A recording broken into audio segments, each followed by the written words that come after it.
ইসলামে লটারি টানা হারাম, তাহলে আমরা 90 ভাগ লোক কোরিয়াতে লটারির মাধ্যমে আসছি, আমাদের কোরিয়াতে ইনকাম করা হারাম হয়ে গেল তাহলে? না ভাই, এই প্রশ্নটির উত্তর বোঝার আগে আমাদেরকে জানতে হবে লটারি, সব লটারি কি হারাম কিনা। উত্তর হলো না, সব লটারি হারাম না। কোন লটারি হারাম আর কোন লটারি হালাল এটা আমাদেরকে জানতে হবে। প্রিয় নবী সাল্লাল্লাহু আলাইহি সাল্লাম লটারি হারাম হওয়ার কথা যেমন বলেছেন, আবার নবী করিম সাল্লাল্লাহু আলাইহি সাল্লাম বিভিন্ন সফরে যাওয়ার সময় তার একাধিক স্ত্রী ছিল, আপনারা জানেন। তাদের মধ্য থেকে কাকে নেবেন, একজন কিনলে আরেকজন নাখোশ, সেজন্য তিনি লটারি করে তারপর একজনকে নিয়ে যেতেন।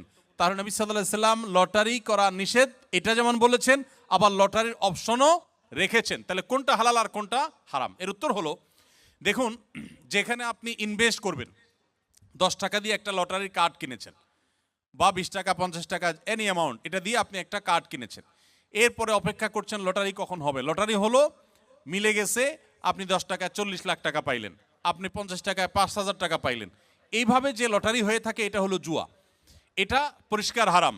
আল্লাহ সুবহানাহু ওয়া তাআলা বলেছেন যে ইন্নাল খামরা ওয়াল মাইসিরা ওয়াল আনসাবা ওয়াল আজলামা রিজসুম মিন আমালিশ শাইতানি ফাজতানিবুহু, এটা হারাম। কিন্তু যদি এমন হয় যে কোনো পেমেন্টের ব্যাপার নাই, ধরুন আপনি কোনো একটা জায়গায় কাজ করা নিয়ে ডিসিশনহীনতায় ভুগছেন, যে 5 জন আছে, 5 জনের যে কোনো 3 জনকে নেবেন, 5 জন একই যোগ্যতা সম্পন্ন, তখন লটারি করে যে কোনো 3 জনকে নিলেন, তো এইটা হারাম না, এই লটারি হারাম না।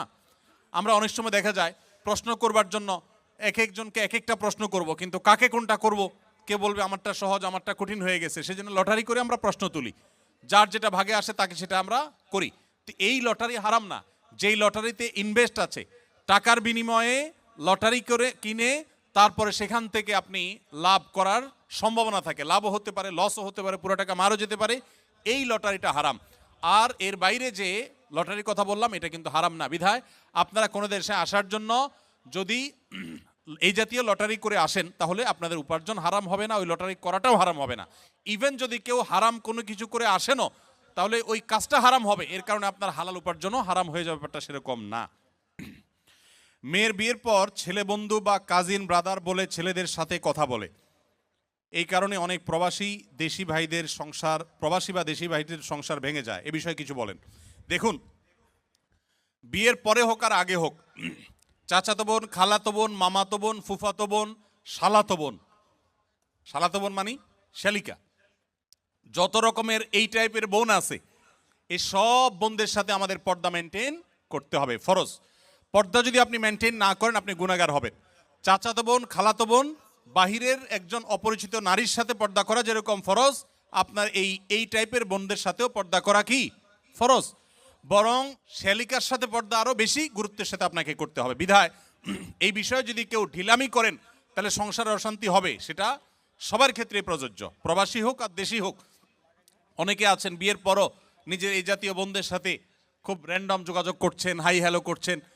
পর্দাহীন হবেন, আবার সংসারে শান্তি হবে, দুইটা একসাথে কোনোদিনই সম্ভব না। আপনি সুখী থাকতে চান, স্বামী হন আর স্ত্রী হন, পুরুষ হন আর নারী হন, উভয়কেই আপনার পর্দার বিধান মেনে চলতে হবে। আপনার চাচা, মেয়েদের জন্য চাচাতো ভাই, খালাতো ভাই, মামাতো ভাই, ফুফাতো ভাই, এই জাতীয় সব ভাই, এমনকি দেবর ভাসুর, তাদের সবার সাথে আপনার পরিপূর্ণ পর্দা মেনটেন করতে হবে। অনেকেই আছেন বাহিরে অনেক বোরকা টোরকা পরেন, কিন্তু নিজের দেবরের সাথে পর্দা করেন না, নিজের মামাতো খালাতো ভাইয়ের সাথে পর্দা করেন না। অনেক মহিলারা আছে এরকম, তারা গুনাহে লিপ্ত। অনেক পুরুষ আছে যে বাহিরে পরনারীর সাথে দেখা সাক্ষাৎ করেন না, কিন্তু চাচাতো বোনের সাথে আলাপ সালাপ জোড়ায় দেন, খালাতো বোনের সাথে গল্পগুজব জোড়ায় দেন, বাড়িতে গেলে তাদের সাথে আড্ডা জমা দেন। এগুলো হারাম। ইসলাম কেন হারাম করছে বুঝতে একটু সময় লাগে। আমাদের মনে হয় যে কেন এত কড়াকড়ি, আমারই তো চাচাতো বোন। যখন চাচাতো বোনের হাত ধরে চাচাতো ভাই পালায় যায়, তখন বোঝা যায় কেন ইসলাম হারাম করেছে। ঠিক না বে ঠিক? এখানে কোরিয়াতে বেশ কিছু চকলেটের উপাদানের জায়গায় লেখা থাকে সাসুগি বা থাক্কুগি, যার অর্থ গরু বা মুরগি, অথবা চকলেটগুলো সফট মিল্ক ফ্লেভারের চকলেট।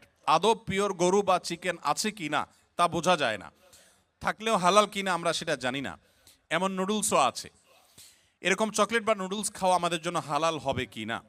প্রশ্নটি লিখেছেন ভাই আবির।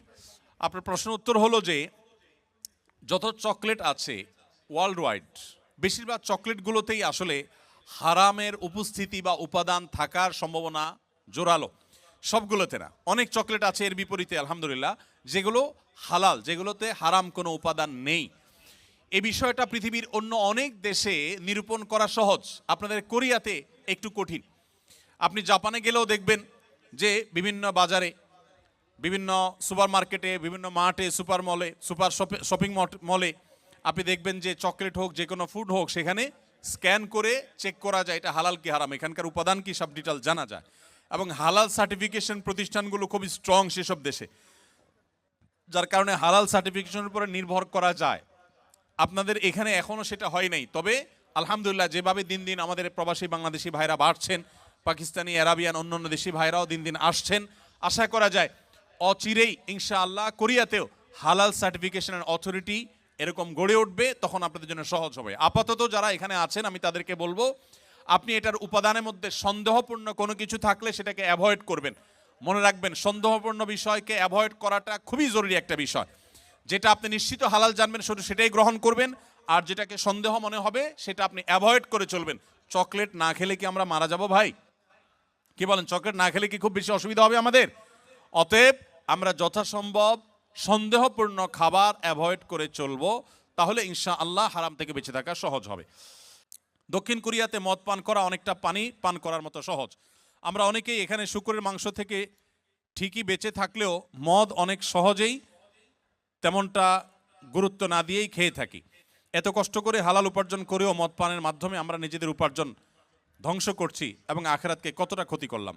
দেখুন, মাদক, যে কোনো মাদক, এটা সেবন করাকে ইসলাম হারাম করেছে। শুধু ইসলাম হারাম করেছে এই জন্যই আমরা খাবো না তা নয়, সেটা তো বটেই। মূলত ইসলাম হারাম করেছে সেজন্য আমরা পান করব না, কিন্তু পাশাপাশি এও আমরা জেনে রাখি যে মাদক আসক্ত মানুষের শরীরের ইমিউন দুর্বল হয়ে যায়। আপনারা দেখেছেন কোভিড-19-এ তুলনামূলকভাবে মুসলমান দেশগুলোতে দেখবেন যে মানুষ অনেক কম ক্ষতিগ্রস্ত হয়েছে। আমাদের দেশের কথা যদি বলেন, বাংলাদেশে মাস্ক 2 নম্বর না 3 নম্বর না 4 নম্বর আল্লাহ জানে, এ হলো সব 2 নম্বর জিনিসপত্র। কিন্তু আলহামদুলিল্লাহ কোভিড-19-এ মানুষ আমাদের পার্শ্ববর্তী দেশ ভারতে যেভাবে মারা গেছে, দিল্লিতে যেভাবে লাশের স্তূপ পড়েছে, ঢাকায় সে তুলনায় কিছুই হয় নাই। সৌদি আরব সহ মুসলিম দেশগুলোতে এমন ক্ষতি হয় নাই, অথচ অমুসলিম প্রধান দেশগুলোতে অনেক বেশি ক্ষতি হয়েছে। এর অন্যতম বড় কারণ হলো মুসলিম প্রধান দেশগুলোতে মানুষ সাধারণত মাদক গ্রহণ করে না।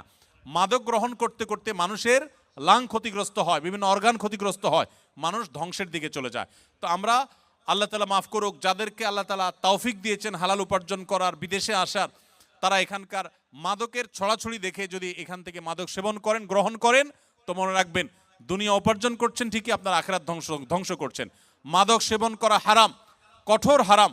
আল্লাহ তাআলা বলেছেন, ইন্নামাল খামরু ওয়াল মাইসিরু ওয়াল আনসাবু ওয়াল আজলামু রিজসুম মিন আমালিশ শাইতানি ফাজতানিবু। মদ, জুয়া, এই সবগুলো শয়তানি কর্মকাণ্ড, অতএব এগুলো থেকে তোমরা বিরত থাকো। এই মাদক আসক্ত হয়ে মানুষ অনেক অন্যায় কাজ করে, অনেক হারামের দিকে চলে যায়। নবী সাল্লাল্লাহু আলাইহি ওয়াসাল্লাম বলেছেন, দুনিয়াতে যে হারাম মদ পান করবে, আখিরাতের যে ড্রিঙ্কস থাকবে জান্নাতের, সেটা আল্লাহ তাআলা ওই ব্যক্তিকে পান করতে দিবেন না, সে জান্নাত থেকে মাহরুম থাকবে। এই জন্য এই লোভকে আমাদের সামলানোর চেষ্টা করতে হবে।